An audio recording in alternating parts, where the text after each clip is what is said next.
മത്സരബലവും മൈതാനത്തെ മേധാവിത്വവും തമ്മിൽ താരതമ്യം സാധ്യമാണോ അല്ലെന്നാണ് ബാഴ്സലോണ മയോർക്ക മത്സരം വ്യക്തമാക്കുന്നത്.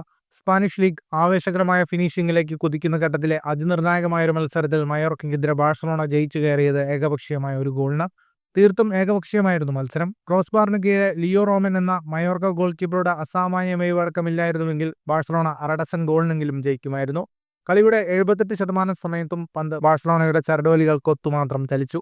കളിയിൽ മൊത്തം 40 ഷോട്ടുകളാണ് മയോർക്കൻ ഗോൾമുഖം ലക്ഷ്യമിട്ട് ബാഴ്സലോണ താരങ്ങൾ പായിച്ചത്. സ്പാനിഷ് ലീഗിൽ ഇതൊരു റെക്കോർഡ് കൂടിയായി. 2011 റയൽ സറോഗസയുടെ ഗോൾമുഖത്തേക്ക് റയൽ മാഡ്രിഡ് തുറത്തുവിട്ട 40 ഗോൾ ശ്രമങ്ങൾ എന്ന റെക്കോർഡിനൊപ്പം മയോർക്കയ്ക്കെതിരായ ബാഴ്സയുടെ നീക്കങ്ങളും ഇടം പിടിച്ചു. 40-ൽ 13 തവണയും ഷോട്ടുകൾ മയോർക്കയുടെ ഗോൾ വലയ്ക്ക് നേരെയായിരുന്നു. ആദ്യ പകുതിയിൽ മാത്രം 24 ഗോൾ ശ്രമങ്ങൾ ബാഴ്സ നടത്തിയിരുന്നു. 13 കോർണർ കിക്കുകളും മത്സരത്തിൽ ബാഴ്സയ്ക്ക് അനുകൂലമായി പിറവിയെടുത്തു. കളിയിൽ 4 നീക്കങ്ങൾ മാത്രമാണ് മയോർക്കയുടെ ഭാഗത്തു നിന്നുണ്ടായത്. 4 ശ്രമവും ഗോൾ വലയ്ക്ക് നേരെയായിരുന്നില്ല. ഗോൾ വലയ്ക്ക് മുന്നിൽ മഹാമേരുവായ ലിയോ റോമൻ മയോർക്കയ്ക്ക് വേണ്ടി പ്രതിരോധിച്ചത് ഗോളെന്നുറപ്പിച്ച 12 ഷോട്ടുകൾ.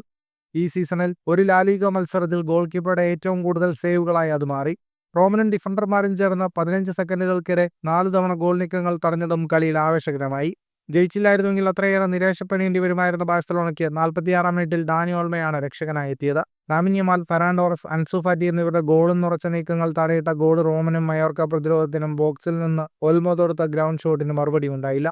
ഫുട്ബോൾ ലോകത്തെ കൂടുതൽ വാർത്തകൾക്കും വിശേഷങ്ങൾക്കുമായി സ്പോർട്സ് കഫേ സബ്സ്ക്രൈബ് ചെയ്യുക.